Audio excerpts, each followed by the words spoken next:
In recent years, China has emerged as an important donor of international assistance, and African countries specifically top the list of recipients of Chinese foreign aid.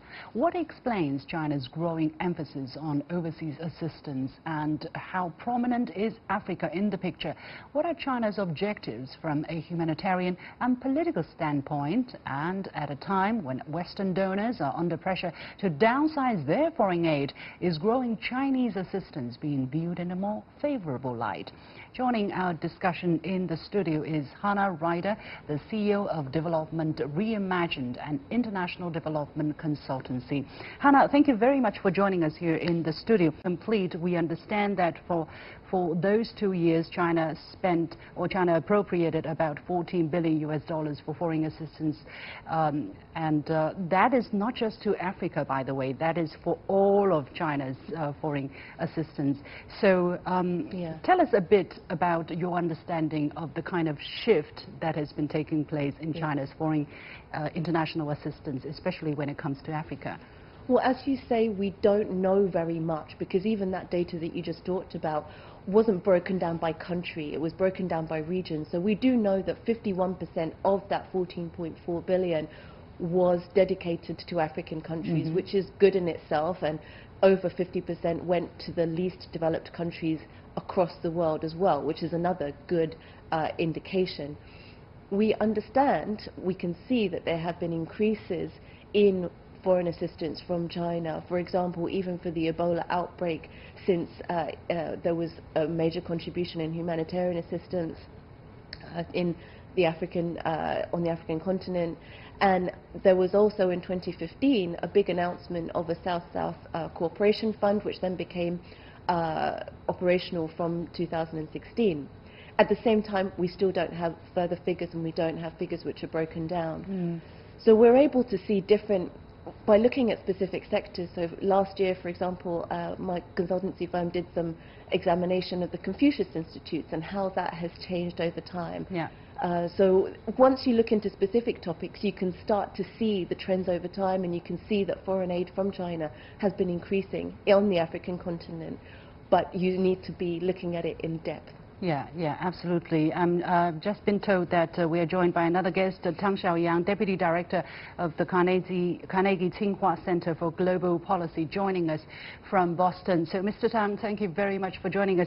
So, given what we have talked about, the inauguration of the China-Africa Institute, and then the shift or the growing importance of Africa in China's international assistance effort, how do you look at the importance of Africa in general in terms of China's international assistance, and is that trend going to pick up even more in the near future? It's a pleasure to be here, and yeah, certainly Africa has just increased its importance in China's overall international engagements. And for me, then it's not only about assistance, but rather a lot of the cooperation is about economic, trade, and investment. Actually, the official assistance is just a type of cooperation, and in connection with the investment and trade.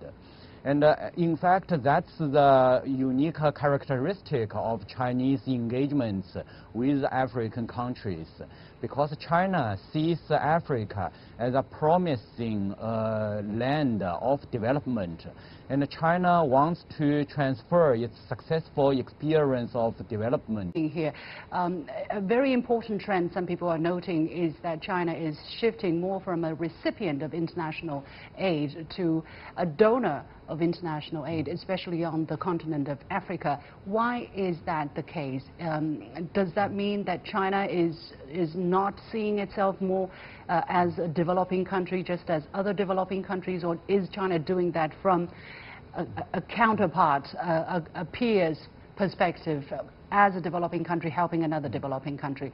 If that is the case, then how about the poor people here in China? Why should China be sending food abroad when it still has poverty-stricken people domestically? Yeah, in fact, China's assistance to other countries has not just started. China had a long history of assisting African, also other Asian countries since the 1960s. And so China has always been a recipient as well as a donor. But increasingly, China has added more and more emphasis on the assistance part, while because as China developed, then the aid they receive from other countries has also been decreasing. And while China found out it has more and more responsibility to help other countries. Okay. And yeah, so this is yeah.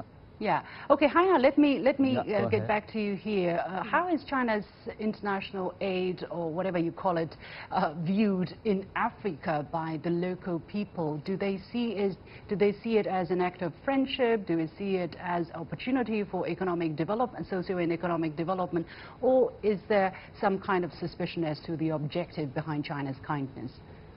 It's extremely difficult to make generalizations.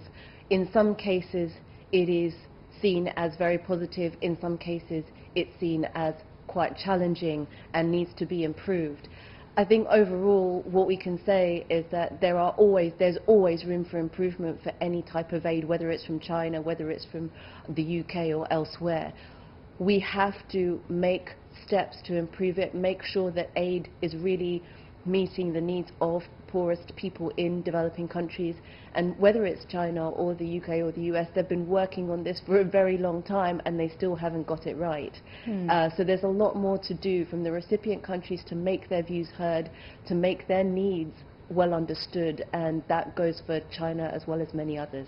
All right, we have to leave it there. Many thanks to Heiner Ryder, the CEO of Development Reimagined, an international development consultancy, and from Boston, Tang Xiaoyang, Deputy Director of the Carnegie Tsinghua Center for Global Policy.